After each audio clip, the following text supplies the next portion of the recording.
오늘 함께 나눌 말씀은 창세기 9장 3절의 말씀입니다. 말씀을 읽겠습니다. 모든 산 동물은 너희의 먹을 것이 될지라 채소같이 내가 이것을 다 너희에게 주노라. 세교의 가르침 천국의 비밀 995항에 있는 내용을 소개해 드리겠습니다. 기쁨이 없는 즐거움은 즐거움이 아니고 생명이 없는 어떤 것입니다. 그러므로 즐거움은 기쁨으로부터 나오고 그것이 이른바 즐거움입니다. 육체적이고 감각적인 것은 자체로 물질이고 생명이 없는 것이며 죽은 것입니다. 그러나 질서에 따라 내적인 것에서 비롯한 기쁨과 그 기쁨의 바탕을 둔 즐거움은 생명을 지닙니다. 일제 밀테이프 녹음기로 음악을 듣게 됐는데 그 소리가 너무나 좋았습니다. 일반 녹음기와는 소리가 전혀 달랐습니다. 그리고 그때 처음으로 인생에 꿈이 하나 생겼는데 그것은 나중에 돈을 많이 벌면 좋은 음향기기로 음악을 듣겠다는 꿈이었습니다. 인생을 살다 보면 이렇게 마음을 강하게 끌어당기는 어떤 것이 있습니다. 그것이 취미일 수도 있고요, 일일 수도 있고요, 또는 어떤 거창한 이상 같은 것일 수도 있습니다. 우리가 그런 것에 끌리는 이유는 그것이 주는 기쁨이나 즐거움 때문입니다. 기쁨이 없다면 일도 인생도 아무 의미가 없는 것이겠죠. 그런 점에서 기쁨이나 즐거움은 우리가 하는 모든 일들을 살아있는 것으로 만듭니다. 저의 경우는 어릴 때 꿈을 한동안 쫓다가 어느 시점에서 그만두었습니다. 그러나 잠시 꿈을 쫓으면서 깨달은 것이 있습니다. 그것이 뭐냐 하면은 세상에는 여러 가지 기쁨이 있는데 좋은 것도 있고 좋지 않은 것도 있다는 것입니다. 특히 눈이나 귀, 입 같은 감각을 통해 얻는 기쁨은 지속적이지를 못합니다. 그래서 그것은 사람에게 진정한 행복을 주지 못한다는 걸 깨달았습니다. 그렇다면 왜 그럴까요? 왜 감각의 기쁨은 지속적이지도 못하고 사람에게 진정한 행복을 주지를 못하는 걸까요? 세교에서는 그 이유를 이렇게 설명합니다. 물질이나 감각을 통해 얻는 기쁨은 외적인 기쁨이고 그보다 차원이 높은 기쁨이 있는데 그것은 선과 진리로부터 얻는 내적인 기쁨이다. 외적인 기쁨은 내적인 기쁨과 연결될 때만 진정한 기쁨이 된다. 이렇게 말합니다. 그러니까 내적인 것이 없는 외적인 기쁨은 찰나적이고 공허한 기쁨이며 죽은 기쁨이라는 것입니다. 오늘 창세기 9장 3절의 말씀은 그것과 관련이 된 말씀입니다. 본문의 말씀을 영어 성경의 번역으로 옮기면 다음과 같습니다. 땅을 기는 모든 살아있는 동물은 너희의 먹을 것이 될지라. 먹을 수 있는 풀도 내가 다 너희에게 주노라. 이렇게 말합니다. 이 말씀은 홍수가 끝난 뒤 방주에서 나온 노아에게 주님께서 하신 말씀입니다. 여기서 노아는 인류 최초의 교회인 아담 교회가 무너지고 그 자리에 새로 생긴 고대 교회와 그 교회의 사람들을 뜻합니다. 홍수가 끝난 후 그들이 방주에서 나왔다는 것은 고대 교회 사람들이 영적인 시험을 모두 이기고 거듭난 것을 의미합니다. 홍수는 거듭나는 과정에서의 여러 가지 시험들을 뜻하기 때문이죠. 본문에는 거듭난 노아 교회 사람들에게 주님께서 두 가지 먹을거리를 주셨다고 합니다. 그것이 뭘까요? 하나는 땅을 기는 모든 살아있는 동물이고요. 다른 하나는 먹을 수 있는 풀입니다. 땅을 기는 동물은 속뜻으로는 감각의 기쁨이나 애정을 뜻합니다. 땅은 가장 낮은 곳에 있지 않습니까? 그래서 영적으로 가장 낮은 것이고 또 내적으로 볼 때는 가장 바깥쪽에 있는 피부의 감각에서 오는 기쁨이 바로 땅을 기는 동물입니다.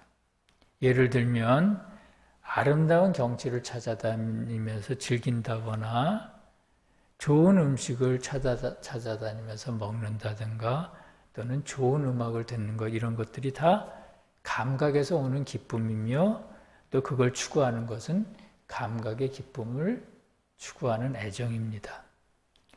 이러한 감각의 기쁨들은 자칫하면 신앙인들을 타락시킬 수 있습니다. 그럼에도 불구하고 주님께서 노아교회 사람들에게 이 기쁨을 주시는 이유는 이미 거듭난 사람들은 저속한 외적인 기쁨조차 내적인 기쁨으로 승화시킬 수 있는 능력이 있고요. 그렇게 해서 그 기쁨을 통해서 그들의 삶을 윤택하게 만들 수가 있기 때문입니다. 다시 말하면 거듭난 사람의 모든 감각의 기쁨은 내적인 기쁨과 연결이 되어 있고요. 그래서 모든 외적인 기쁨들이 살아있는 기쁨이 된다는 것입니다. 내적인 것과 이렇게 연결이 되지 않은 외적인 기쁨은 그러니까 죽은 기쁨이라는 것입니다.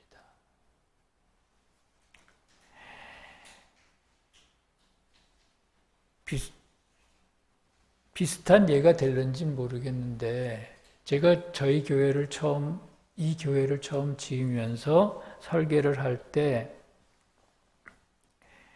많은 치장을 가급적 하지 말아달라고 설계자한테 얘기를 했습니다. 제가 주문한 것은 실용성과 편리성, 공간의 효율성, 그런 것이었고요. 그리고 치장이 없다 보니까 다소 밋밋해질 수 있으니까 그 대신 자재를 좀 좋은 거, 그러니까 좋다고 해서 사치스러운 것이 아니고 잘 만든 것, 소재가 그렇게 나쁘지 않은 것으로 이렇게 잘 써달라고 부탁을 했습니다. 그래야 치장이 없는 것에 비해서는 교회가 아름답게 꾸며질 수 있다고 전 나름대로 그렇게 생각했기 때문입니다. 그런데 이러한 생각들이 저의 생각이겠습니까? 주님께서 교회를 지을 때 주신 아이디어가 아닌가 전 그렇게 생각을 하는데 이러한 공간의 효율이라든가 편리성, 겨울에 춥지 않고 여름에 덥지 않고 이런 주택의 그런 점은 말하자면 진리에서 오는 생각이 아닐까 그런 생각을 하고요. 그리고 너무 치장을 많이 하지 않고 소박하면서도 아름답게 짓자 이런 생각은 아마 마음속에 있는 선에서 오는 생각이 아닌가 그런 생각을 합니다. 말하자면 이러한 것들이 외적인 것과 내적인 것이 서로 연결되는 것이라고 저는 그렇게 이해를 합니다. 우리 성도님들도 개인적인 어떤 일을 할 때 나름대로 취향이나 이런 것이 있겠죠. 그런 것이 외적인 것에만 치우치면 내적인 것이 없고 외적인 것에만 치우치면 자칫하면 기교적이고 그리고 사치스럽게 될 수가 있습니다. 그런데 그것이 내적인 것과 연결될 때 그러한 사치 같은 것들이 절제가 되고 그리고 안팎으로 충실한 것이 될 때가 많이 있습니다. 그래서 내적인 것, 외적인 모든 것들은 내적인 것과 연결이 될 때 그때 비로소 생명을 갖는다고 하는 것입니다. 기쁨도 마찬가지입니다. 즐거움도 마찬가지입니다. 내적인 기쁨, 선과 진리에서 오는 기쁨과 외적인 것이 서로 만날 때 그 기쁨은 영원한 기쁨이 될 수가 있습니다. 그런 의미에서 볼 때 땅을 기는 살아있는 동물을 먹을거리로 삼는 것은 감각의 기쁨을 즐기면서도 그 목적은 주님과 이웃을 섬기는 데 있다는 뜻입니다. 주님께서 그러한 기쁨을 주신다는 것이죠. 노아교회 사람들에게. 그렇게 목적이 주님과 이웃을 섬기는 데 있을 때 감각의 기쁨이라고 하더라도 그것은 살아있는 기쁨이 된다는 것입니다. 그래서 주님께서는 땅을 기는 동물이라고 그냥 말씀하시지 않고요. 땅을 기는 살아있는 동물을 주셨다고 이렇게 말씀에서 그렇게 기록하고 있습니다. 또 먹을거리를 주셨다는 것은 노아교회 사람들이 그 기쁨을 마음껏 즐길 수 있도록 허용하셨다는 뜻입니다. 무슨 일을 하든 이렇게 일을 통해 주님과 이웃을 섬기려고 노력하는 사람에게는 주님께서 좋은 음식도 주시고요. 좋은 옷이나 좋은 집을 주십니다. 때로는 좋은 곳을 다니면서 여행을 할 수 있게도 하십니다. 세상에 사는 동안에는 물질적이고 감각적인 기쁨을 떠나서는 삶의 의욕을 얻기가 어렵기 때문이죠. 그래서 주님은 때때로 우리 신앙인들에게 그런 기쁨을 허락하시는 것입니다. 마치 광야의 이스라엘 백성의 그 고단한 삶 속에 때때로 외출하기 고기를 주셔서 위로를 해주시는 것과 같이 그런 것을 허용을 하신다는 것입니다. 최근에 어느 스님이 젊은 나이에 아주 여러 개 부를 이뤄서 좋은 집을 짓고 살면서 한편으로는 열심히 일하는 모습이 방송에 나온 적이 있습니다.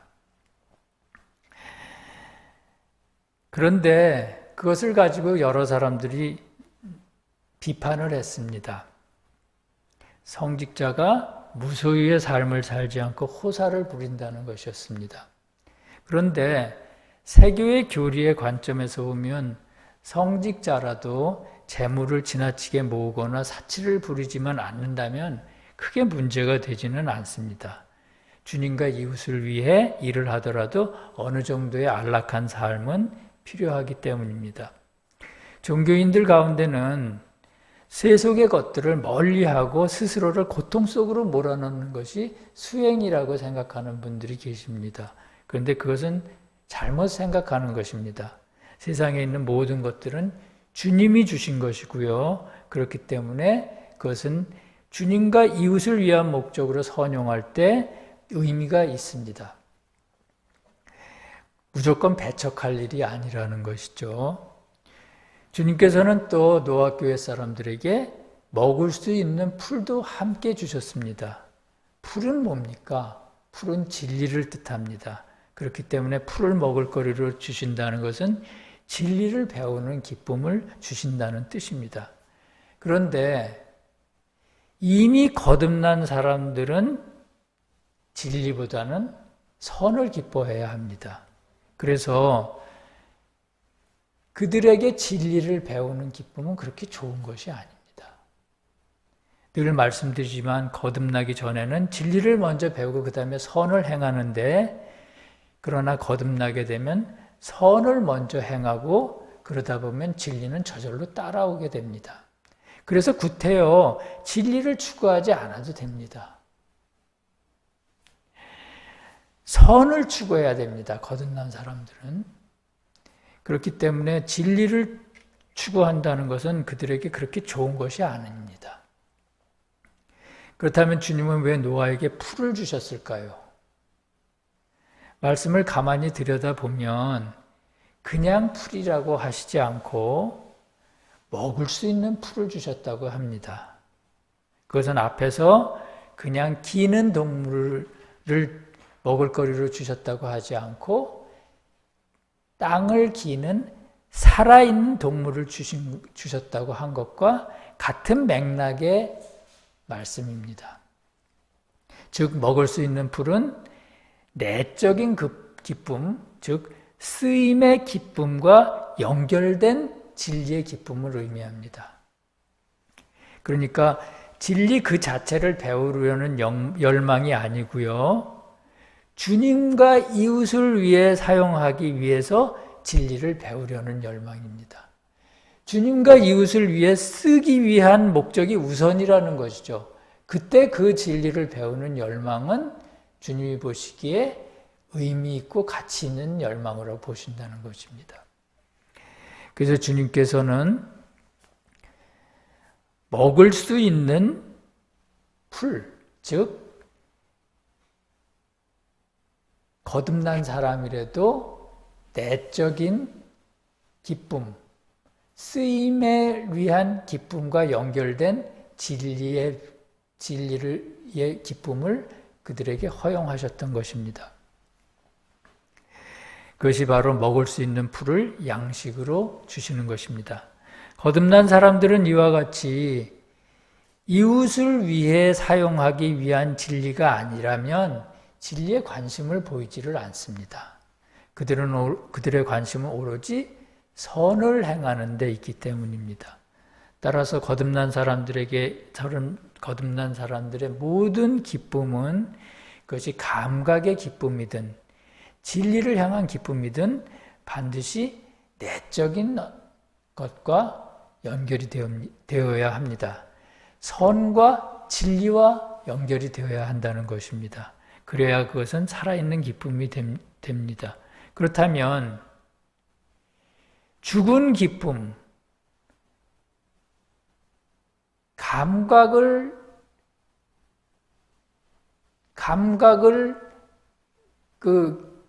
행복하게 만드는 그런 기쁨을 살아있게 만드는 내적인 것이라는 건 어떤 걸까요?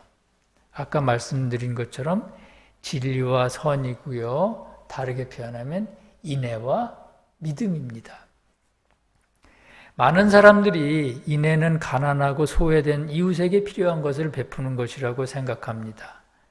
심지어 좋지 않은 사람, 이를테면 사기꾼이나 도둑까지도 포용하는 것이 인애라고 생각합니다.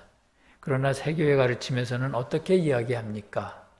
진정한 인애는 이웃의 진실과 선을 사랑하는 것이지 그들의 악과 거짓까지 사랑하는 것은 아니라고 분명히 말합니다.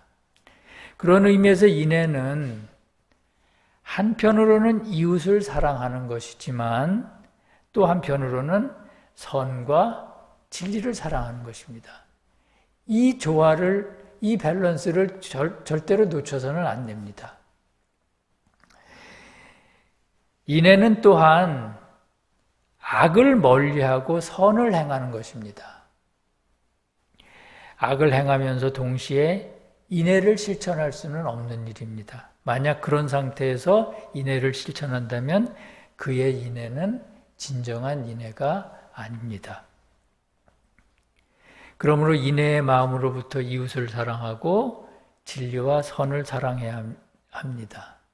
또한 인애의 마음으로부터 물질을 사랑하고 자신의 몸과 몸의 감각을 사랑해야 합니다. 만약 인애가 없이 이웃을 사랑한다면 겉으로 보여지기 위한 사랑입니다. 인애가 없는 상태에서 진리를 사랑한다면 진리가 아니라 그냥 지식을 사랑하는 것입니다. 그러므로 그것은 마치 읽지 않는 책을 사 모으는 것만큼이나 공허한 일입니다. 진리는 사용하기 위해서 배우고 깨우쳐야 합니다. 그것이 인애로부터 진리를 사랑하는 것입니다. 또한 인애가 없이 감각의 기쁨만을 추구한다면 그는 영적으로 피폐해질 것입니다. 왜냐하면 인애가 없는 감각의 기쁨은 점점 더 자극적인 것을 원하게 되기 때문입니다.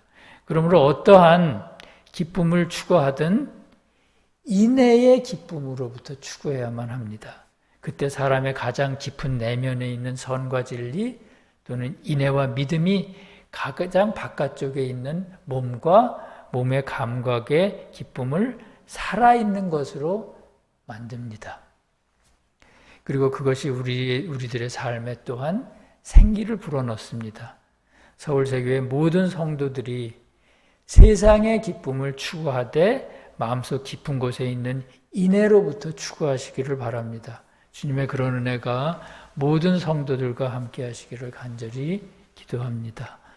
그날에는 내가 그들을 위하여 들짐승과 공중의 새와 땅을 기는 것과 더불어 언약을 맺으며 또 이 땅에서 활과 칼을 꺾고 전쟁을 없이 하고 그들로 평안히 눕게 하리라. 아멘. 함께 기도하시겠습니다. 사랑의 주님, 감사합니다. 오늘은 물질과 감각이 주는 기쁨에 대해 배웠습니다. 그동안은 그러한 기쁨을 배척해야 하는 어떤 것으로만 알았습니다. 그러한 기쁨 때문에 주님으로부터 영원히 멀어진다고 생각했기 때문입니다. 그러나 우리가 거듭남에 따라 주님께서는 우리 안에 있는 세속적인 기쁨을 인내의 기쁨과 연결시켜 주시고 그렇게 해서 그것이 삶의 기쁨이 되도록 하신다는 것을 알았습니다. 주님을 따르는 일이 참으로 어렵고 고단한 일이지만 주님께서는 틈틈이 세상의 기쁨으로 위안을 주시고 저에게 힘을 주십니다. 주님의 그 따뜻한 사랑에 무한한 감사를 드립니다. 주님, 저희들 마음속 깊은 내면으로부터 육신과 육신의 감각이 항상 서로 연결되도록 도와주시옵소서. 육신의 기쁨이 인내에 의해 항상 다스려지기를 원하오니 주님 도와주시옵소서. 나라와 권세와 영광이 우리 주 예수님께 영원히 있사옵나이다. 아멘.